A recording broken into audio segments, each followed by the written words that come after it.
فقد قال الله تعالى في كتابه المجيد بسم الله الرحمن الرحيم إنه لا ييأس من روح الله إلا القوم الكافرون صلوات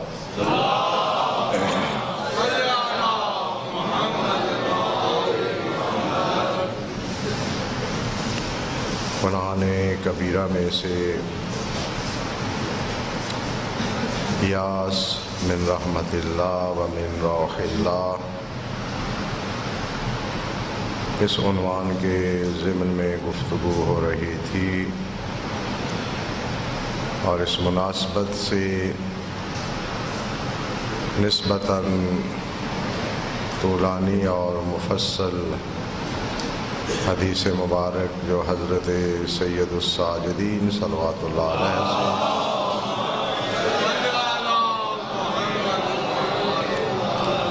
منقول ہے، اور اس حدیث مبارک میں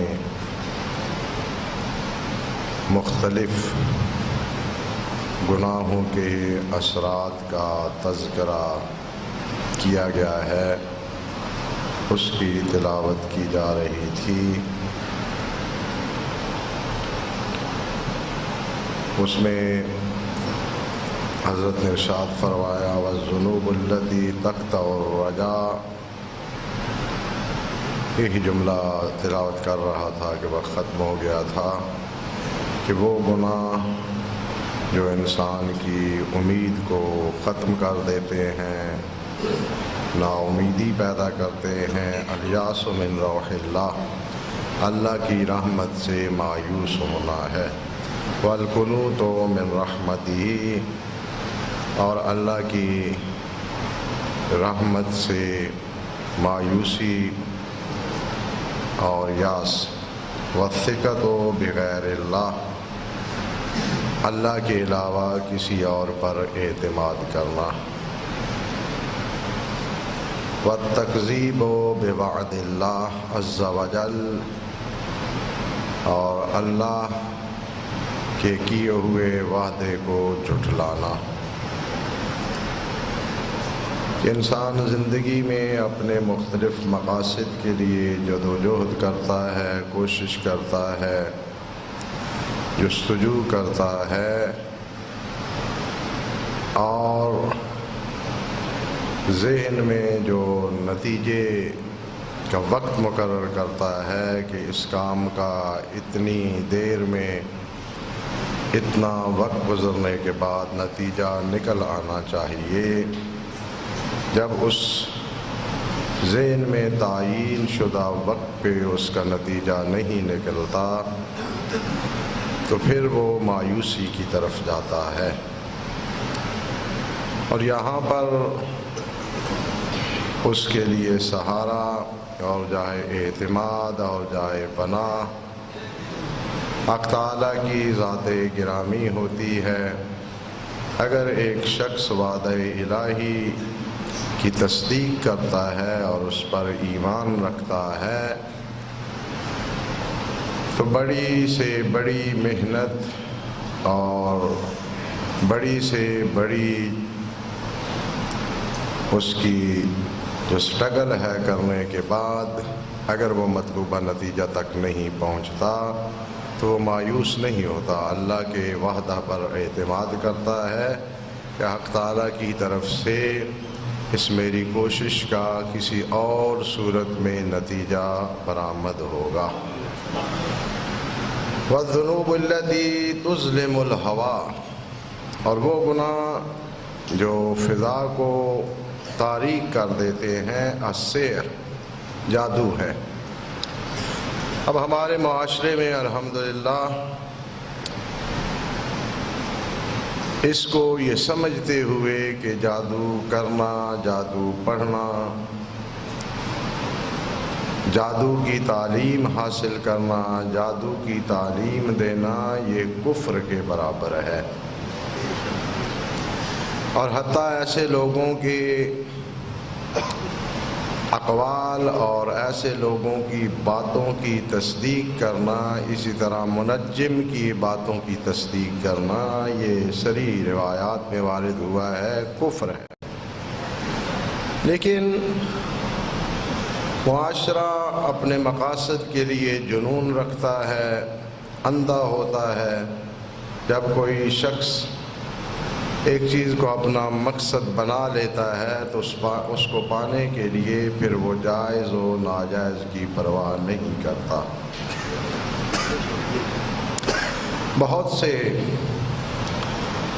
لوگ ایسے ہوتے ہیں جو بظاہر دیندار ہوتے ہیں، عام حالات میں دین کی پاسداری کرتے ہیں، دین کا لحاظ رکھتے ہیں، لیکن اپنے مقاصد کے لیے وہ ان چیزوں سے بالکل آزاد ہو جاتے ہیں۔ تو اس سے پتہ چلتا ہے کہ ان کی دین سے لگاؤ اور محبت وہ ایک صرف شعبدہ بازی کی حد تک ہے۔ میں سادہ سی مثال دے رہا ہوں، جب ہمارے کسی کے ساتھ تعلقات درست ہوتے ہیں تو پھر ہم اس کے متعلق جو الفاظ استعمال کرتے ہیں وہ بڑے دھیان سے اور بڑا لحاظ کر کے استعمال کو اور جملوں کو استعمال کرتے ہیں، اور تھوڑے سے اگر اکھڑ جاتے ہیں تو پھر ہمارے پاس جتنے بھی گندے القاب اور بیہودہ الفاظ کا ذخیرہ ہوتا ہے وہ پہلی ہی بمباری میں ہم استعمال کر دیتے ہیں۔ اگلے کا کچھ بگڑتا ہی یا نہیں بگڑتا، وہ سامنے والے کا کچھ نقصان ہوتا ہے یا نہیں ہوتا، کہنے والے کا نقصان ہو جاتا ہے۔ اس لیے کہ اگر وہ جرائم کے زمرہ میں آتی ہے اس کا فعل جس کے متعلق کہا جا رہا ہے اور اسے اطلاع ہے اور معاشرہ نہیں جانتا تو یہ غیبت ہو گئی، اور اگر اس نے یہ جرم کیا ہی نہیں ہے تو پھر یہ تہمت ہو گئی۔ تو اپنا نقصان تو کر بیٹھا ہے، اس کا نقصان کرے یا نہ کرے بھی بالکل خود کش بمبار کی طرح۔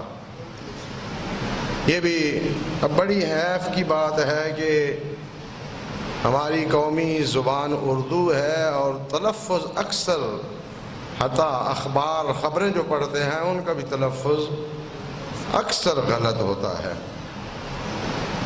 اضلاع کو اضلاع پڑھ رہے ہوتے ہیں، اس فرض کرو صوبے کے اتنے اضلاع میں ووٹ ہو رہے ہیں۔ بڑی عجیب سی بات ہے کہ جو لوگ اتنے غیر ذمہ دار ہیں کہ جو زبان بولتے ہیں، کچھ تلفظ ایسے ہوتے ہیں یا الفاظ ایسے ہوتے ہیں جو بہت کم استعمال ہوتے ہیں، ان میں غلطی ممکن ہے، لیکن جو کثرت سے الفاظ استعمال ہو رہے ہوتے ہیں ان کی بھی کوئی پرواہ نہیں کی جاتی۔ بہرحال اس انگلش زدہ اسلامی معاشرے میں مسلمانوں کا حال انتہائی ناگفتہ بے ہے۔ قاف اور کاف کا فرق ختم ہو گیا ہے، زے زوئے ضاد کا فرق جو ہے وہ ختم ہو گیا ہے، کیونکہ انگلش میں زیڈ ہی ہر چیز کے لیے استعمال ہوتا ہے، تو وہ نام جب لکھتے ہیں یا ایسے کلمات جہاں پر یہ استعمال ہو رہے ہیں بے پرواہ، زے آئی تو زے لکھ دیا، ضال آئی تو ضال لکھ دیا، اور نہیں دیکھتے کہ اردو میں اس کا تلفظ کس حرف تہجی کے ساتھ ہے۔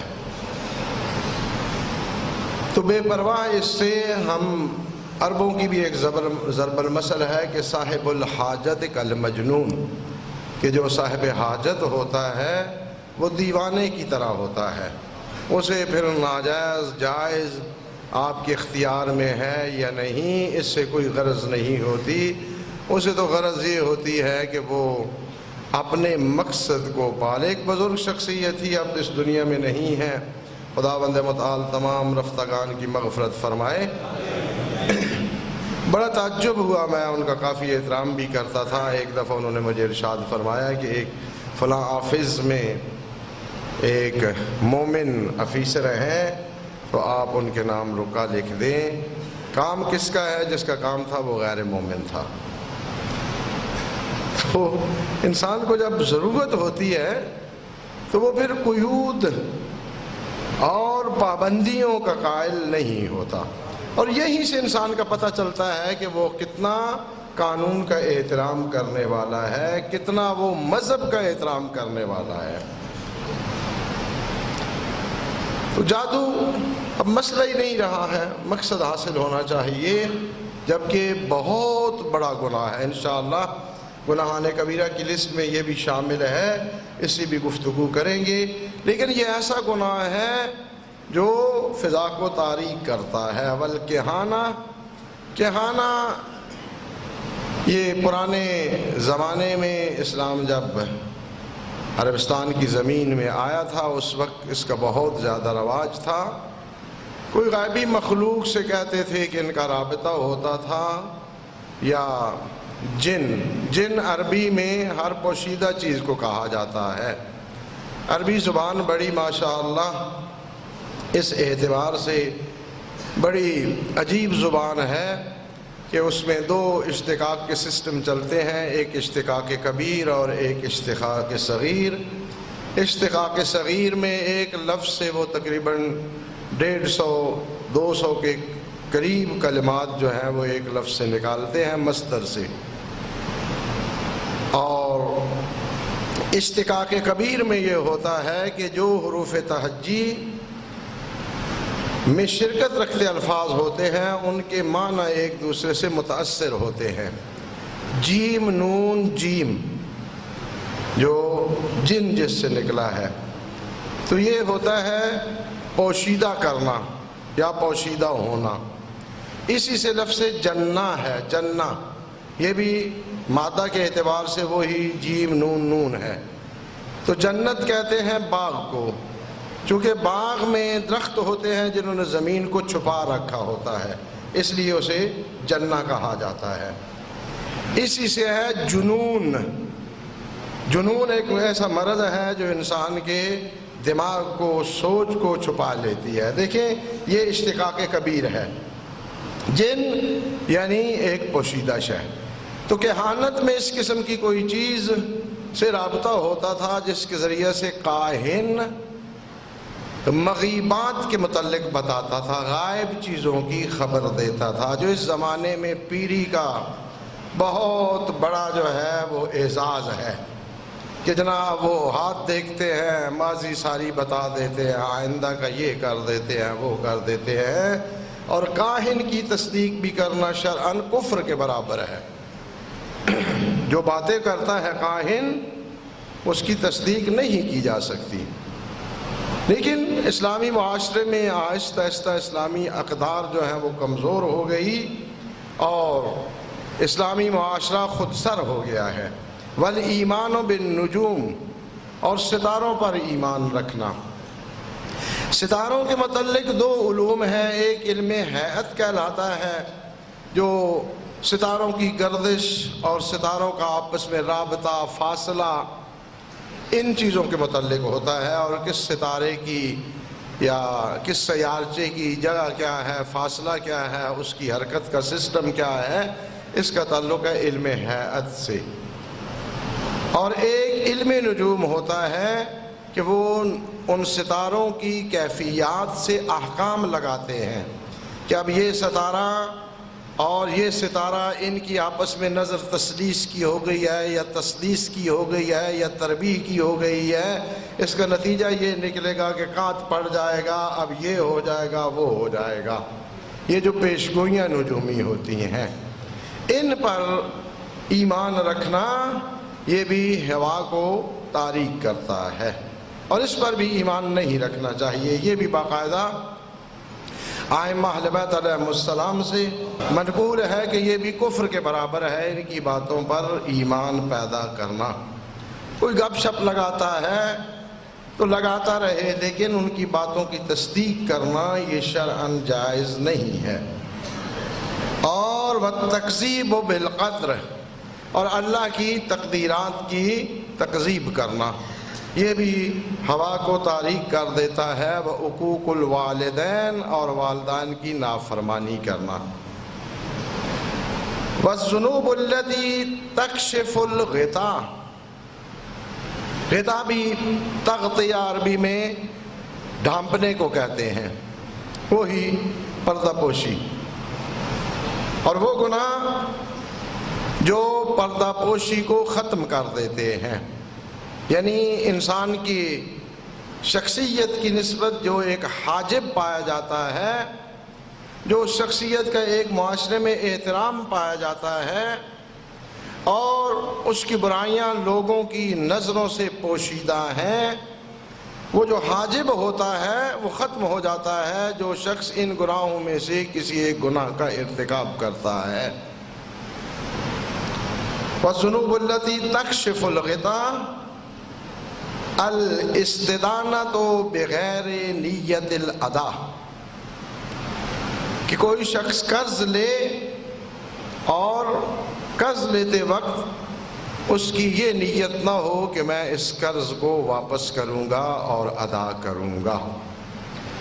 قرض لیتے وقت جب یہ نیت وہ نہیں رکھتا تو یہ ایسا گناہ ہے کہ جو اس کی پردہ پوشی کو ختم کر دے گا۔ اور روایات میں ہے کہ جو شخص قرض لیتا ہے اور اس قرض کی ادائیگی کا قصد رکھتا ہو، نیت رکھتا ہو، تو حق تعالیٰ اس کے لیے ایسے اسباب فراہم کر دیتا ہے کہ وہ اپنے قرض سے فارغ ہو سکے۔ اگر کسی کا قرض ادا نہیں ہو رہا ہے تو اس کا مطلب ہے کہ اس کی نیت میں فتور ہے، لیتے وقت اس نے نیت نہیں کی ہے یا بعد میں اس نیت سے فارغ ہو گیا ہے کہ تو اللہ تعالیٰ نے اس کے لیے اسباب پیدا نہیں فرمائے۔ وَالْإِسْرَافِ فِي النَّفْقَةِ عَلَى الْبَاطِلِ، اور ان گناہوں میں سے جو انسان کی پردہ پوشی کو ختم کرتے ہیں وہ یہ ہے کہ باطل کاموں میں خرچ کرنے کے لیے حد سے زیادہ روی کرے۔ اب بہت سے باطل کام ہیں، بیچارہ مذہب تو منہ ہی دیکھتا رہ جاتا ہے۔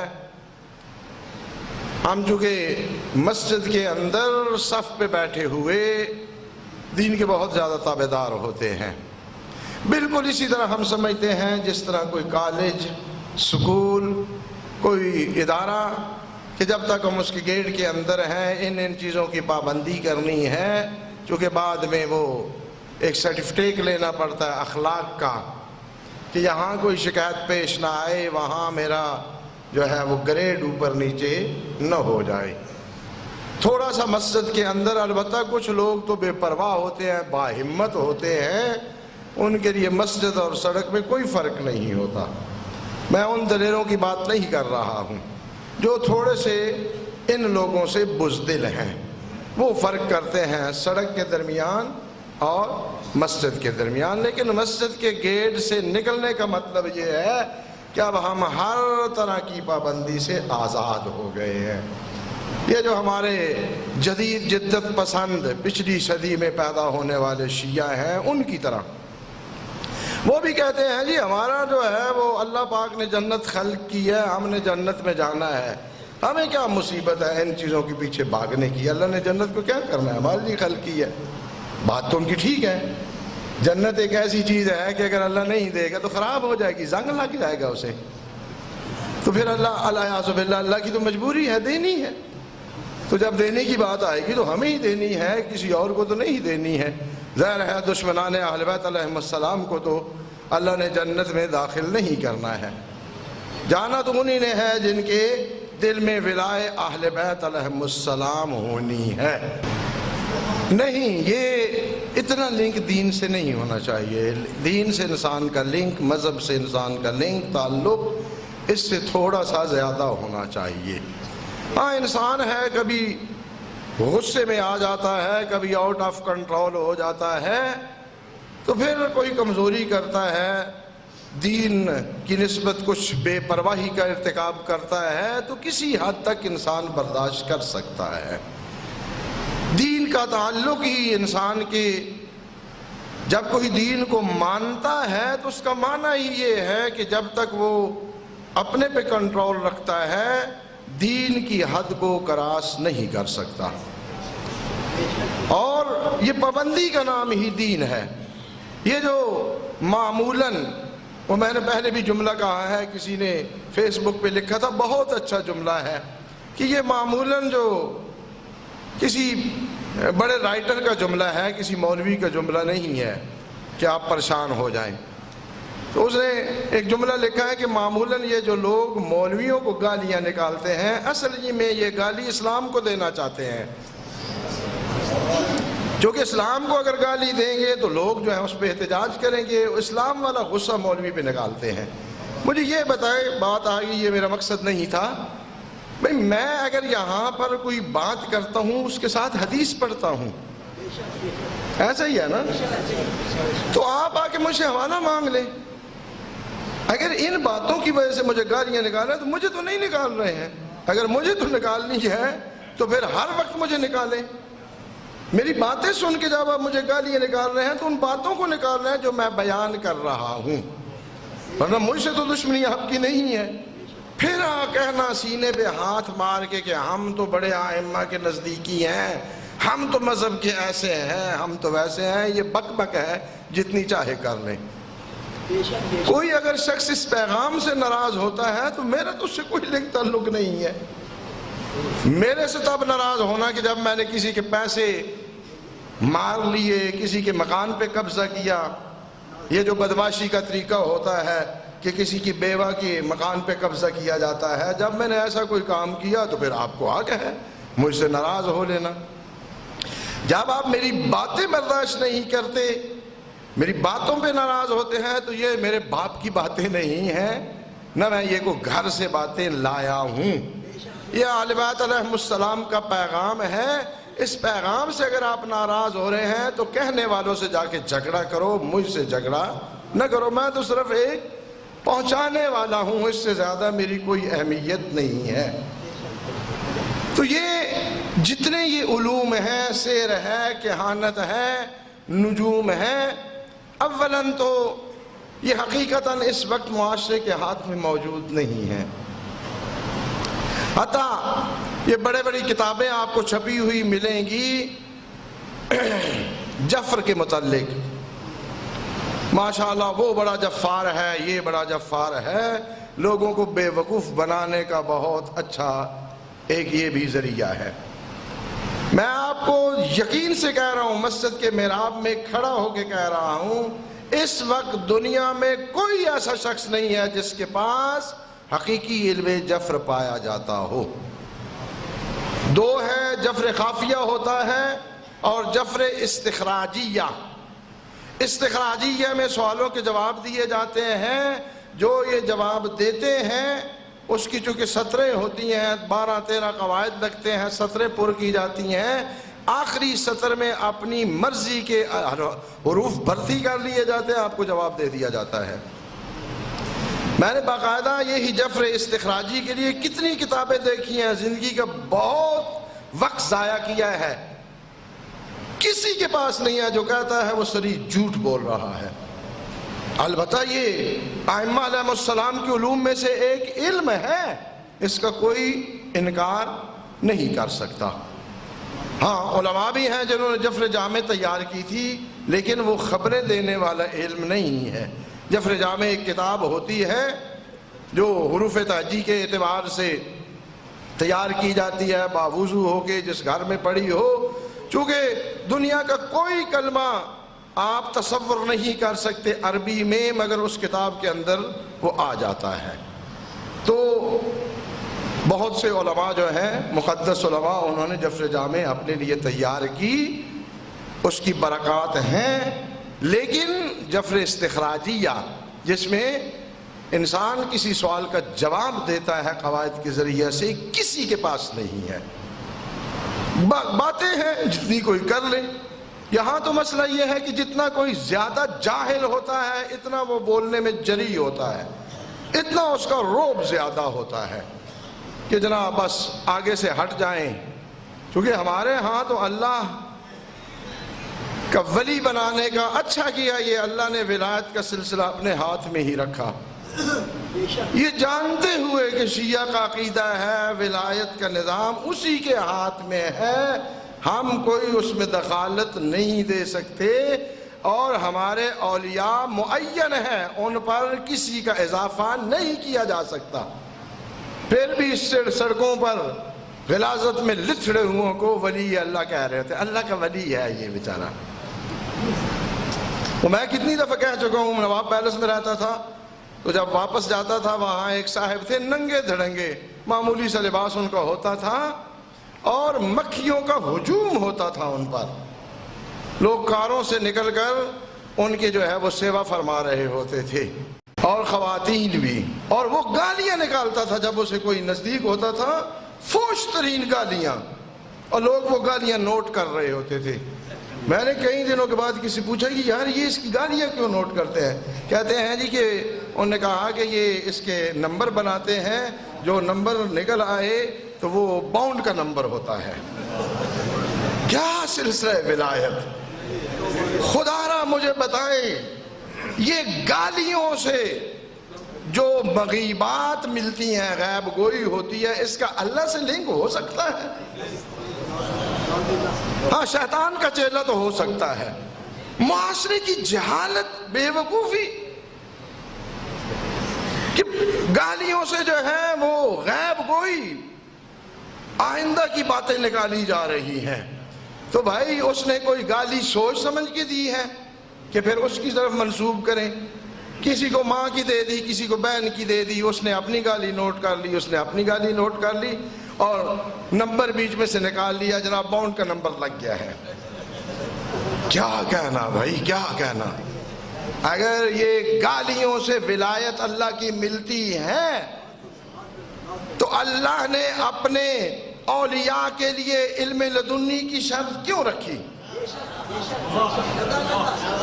پھر اللہ نے اپنے اولیاء کے لیے عصمت کی شرط کیوں رکھی؟ ہم حرام کر لیتے ہیں، حرام کا ارتکاب کر لیتے ہیں، واجب کو ترک کر دیتے ہیں، گناہ کا تصور کرتے ہیں، گناہ کرتے ہیں، پھر بھی ہم متقی رہتے ہیں، توبہ کر لی اس کی بارگاہ میں۔ لیکن جنہیں وہ منصب دیتا ہے، گناہ کرنا تو بہت دور کی بات ہے، وہ تصور گناہ بھی نہیں کرتے، گناہ کے متعلق سوچتے بھی نہیں۔ بہت سے لوگ کہتے ہیں کہ یہ کیسے ممکن ہے؟ ممکن ہے، جن کے پاس حقیقی علم ہوتا ہے ان کے لیے ممکن ہے۔ ہم نے کتابوں سے سیاہی رٹی ہوئی ہے، ہمارے لیے ممکن نہیں ہے۔ العلم نور یقذفہ اللہ فی قلب من یشاء، علم نور ہے، جس کے دل میں چاہتا ہے اللہ اس کا القاء فرما دیتا ہے۔ جس کے پاس وہ اللہ کا دیا ہوا علم ہوتا ہے وہ تصور گناہ بھی نہیں کرتا۔ میں اس کی چھوٹی سی مثال دے رہا ہوں، کوئی ہے ہم میں سے ایسا جس کا یہ شعور تھوڑا سا کام کرتا ہو، بے وقوف نہ ہو، یہ سڑک پہ ننگا دھڑنگا ولی نہ ہو، تھوڑا سا اس میں انسانی شعور ہو؟ کبھی ایسا شخص سوچ سکتا ہے کہ وہ اپنا پاخانہ کھائے؟ سوچ سکتا ہے کوئی شخص؟ تو پھر جب ہم اپنا پاخانہ کھانے کے متعلق نہیں سوچ سکتے چونکہ اس کی غلاظت کو سمجھتے ہیں، ایک چیز کا ہم علم رکھتے ہیں نا، تو کبھی نہیں سوچا اس پہ، ہم نے کبھی سوچا ہے کہ ایسا ہم کریں گے؟ معصوم کے نزدیک اللہ کی نافرمانی، گناہ کی غلاظت اس سے بھی زیادہ سختر ہوتی ہے، لہذا معصوم کبھی تصور میں بھی گناہ کو نہیں سوچتا، تصور میں بھی گناہ کو نہیں لاتا۔ اب فرمائیں کہ جنہیں وہ ولایت عنایت کرتا ہے ان کے لیے طہارت چاہیے، اور طہارت بھی ایسی کبھی کہ خود ان کی طہارت کی اللہ خود ذمہ داری اٹھاتا ہے۔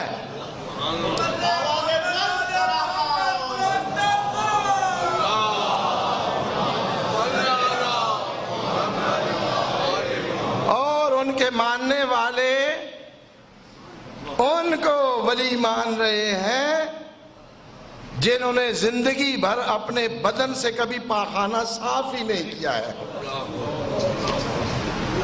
وضو کر کے نہیں دیکھا ہے۔ کیا کہہ رہے ہو؟ خدا را اپنے متعلق سوچو، یہ سب کی سب باتیں جو ہیں صرف علم اور اہل علم کی دشمنی اور بغض میں کی جاتی ہیں، اور کوئی پرابلم نہیں ہے۔ علم اور اہل علم کی بغض اور دشمنی، گوئے کہ اپنا نقصان کر رہے ہو، ہمارا اس میں کیا جائے گا۔ وہ پہلے میں نے کہا تھا، بڑی دفعہ میں نے اپنی بچپن میں سنا ہے کہ فقیر کی قبر پہ تو چراغ جلتا ہے، کسی مولوی کی قبر پہ بھی چراغ جلتا ہے۔ یہ کون سی اولیاوی ہے؟ چراغ جل جانا بندہ اولیاء ہو جاتا ہے؟ میں جانتا ہوں بہت سے لوگوں کو جو زندگی بھر ڈاکے مارتے رہے ہیں اور پیچھے گھر والوں نے انہیں ولی بنا دیا ہے، ان کی قبر پہ چراغ جلتا ہے، تو ڈاکے معاف ہو گئے؟ چراغ جل رہا ہے۔ چراغ جلنا کون سی ایسی اہمیت کی بات ہے؟ پھر کتنے ائمہ علیہم السلام کی مزاریں ہیں جہاں چراغ ہے ہی نہیں، تو پھر آپ کیا کہیں گے؟ العیاذ باللہ ثم العیاذ باللہ، نقل کفر نباشت۔ تو کیا وہ ائمہ جو ہیں وہ آپ کے فقیر جتنی بھی اہمیت نہیں رکھتے؟ کیا باتیں کر رہے ہیں؟ کسی کے قبر پہ چراغ جلتا ہے تو اس سے اسے کیا فائدہ ہوتا ہے؟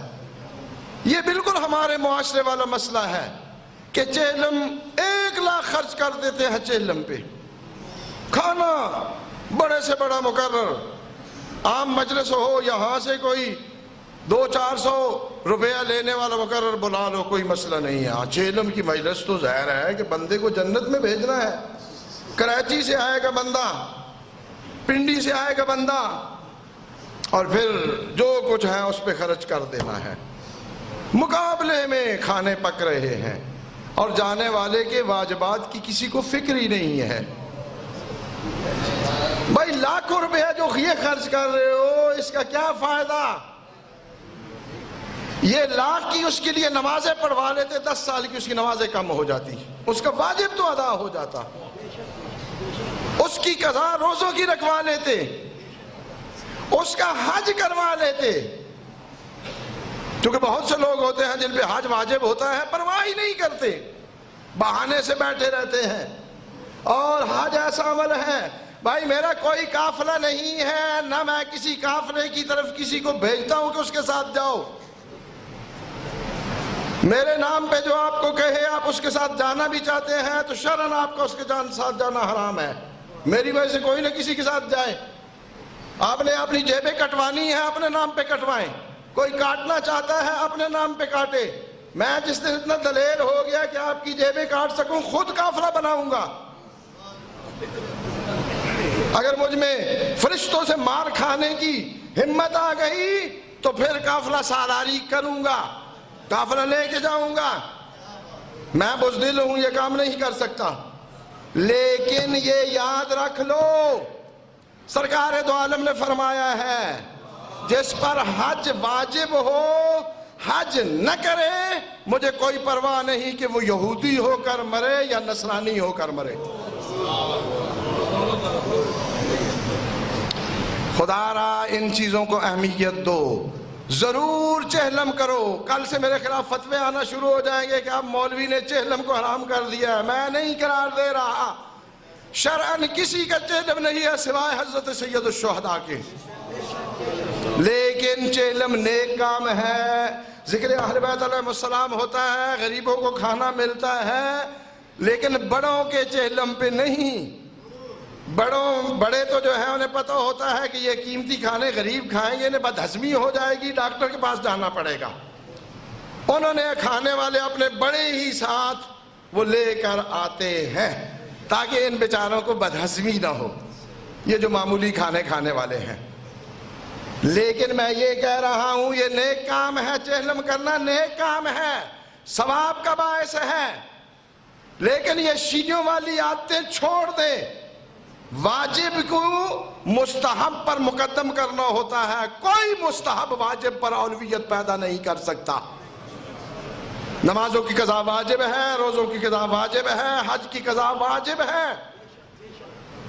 پیسہ ہے تو پہلے وہ کام کر لو، مستحبات بعد میں انجام دے دینا۔ ہمارے برے صغیر کا پوری دنیا اسلام میں اعزازی جو خصوصیت ہے وہ یہ ہے کہ پورے مسلمان واجبات کو اہمیت دیتے ہیں، اس کے بعد مستحبات کی طرف جاتے ہیں۔